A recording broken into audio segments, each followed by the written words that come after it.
in the meantime, um, I'm really puzzled with this chunk of news coming from all over Europe and the US on what do we actually expect from our Western partners. For those who do not know, a part like Zelensky is a name now. It's a global and it's absolutely recognizable. But we got also Andriy Yermak, who is one of the shadow figures in Zelensky's team, who did a pretty blatant, I would say, a provocation on his Telegram channel a couple of days ago, announcing that we already got an accord with the Westerners that we are getting F-16s, I think, which was a piece of fake news that was unfortunately aired by a few media outlets here, but later he changed his stance, and now we do not have a particular idea of what exactly we're getting. But in a couple of days, we'll have more information on that, hopefully from Ben Wallace and from Lloyd Austin. So what do you guys think we could expect during next week's Defense Ministerial in Brussels? Is there any significant news that we could expect indeed? Stavko? Well, I certainly don't have any insights or insides into what is going to be has been called the air Rammstein, right?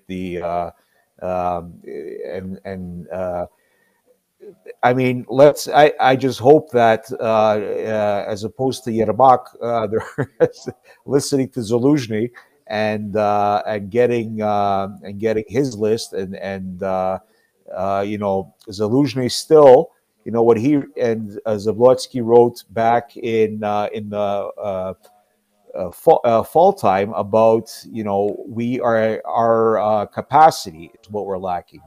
The Russians are able to strike us at will, and within Kazani, there's no, they can't be held accountable. There's no answering to that.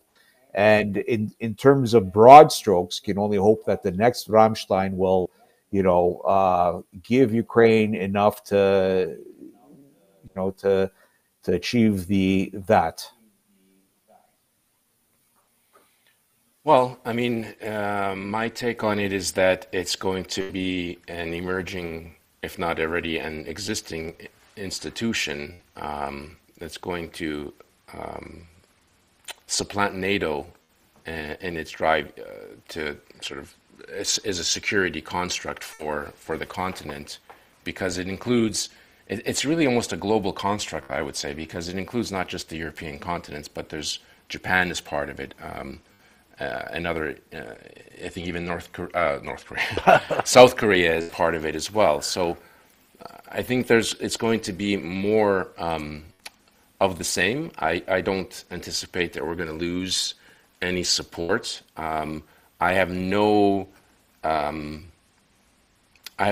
concerns regarding, say, how Reznikov is going to be perceived after this internal issue with regard to procurement at the Ministry of Defense in Ukraine. If he's even going, which is also a question, I don't know.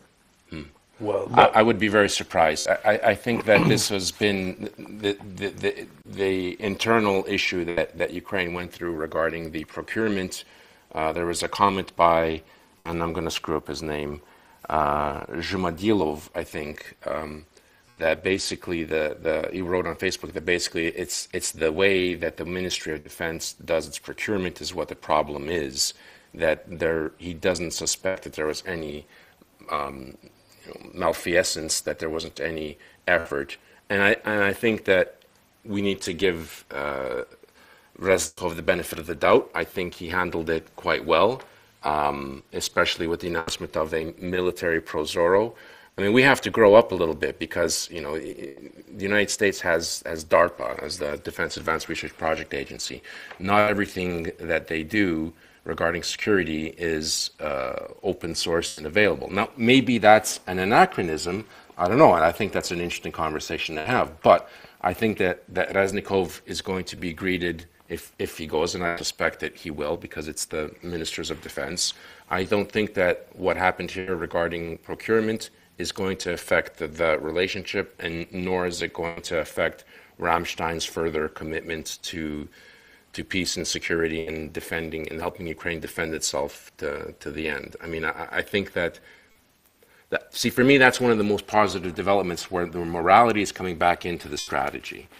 And I think they were artificially removed, and I think this Rammstein is that way that they're going to get back together. So that's sort of my take. If we get planes, that's great.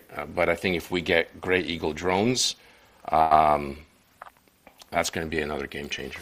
Yeah, I mean, anyway, we're talking planes. We're not talking eggs and a potato for the army. And so I completely agree with you that it would not be a game, any so to say minor or mediocre corruption scandal here would not really be a game changer in terms of global support for Ukraine, which is absolutely, I think we can take it for a fact. But what would you ask Reznikov if you meet him?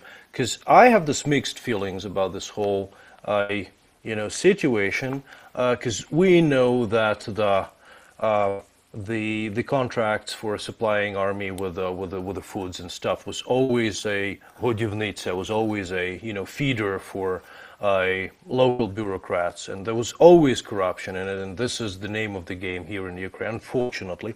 While all the Russian bullshit they were spreading around the globe about chances that javelins or Abrams tanks or anything serious could get to Russian hands, which is absolute nonsense. So we just cannot mix those things up. But anyway, whatever happened, and we still got Reznikov, and we got Rammstein, and we got our strong position there. Hopefully, what would you ask Reznikov if you meet him? Because I may have this chance next Monday or Tuesday.